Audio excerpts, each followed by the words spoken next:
If you're the saw child that of family, immigrants, you were like, you know what, you I know want to this help these pressure. people.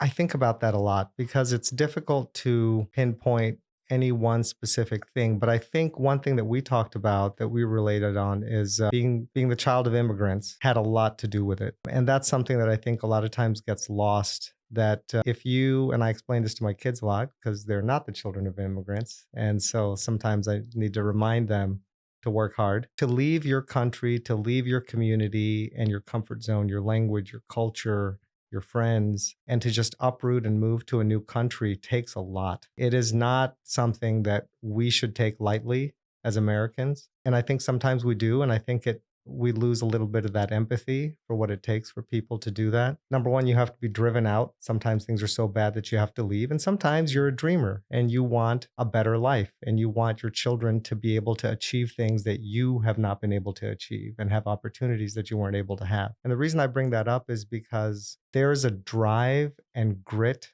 and work ethic that just comes part and parcel with that mentality. And that's why you see people who come here from other countries work so hard and self-sacrifice and scrape pennies together and make magic happen. And as children, I was born here, I was born in Detroit. You see that and you can't help but intertwine that mentality in your life, partially just from seeing it and partially because, let's face it, our parents were not embarrassed to put their foot up our butts and be like, That's I a didn't nice way come to say here. it. I didn't come here for you to sit around playing Nintendo or playing whatever.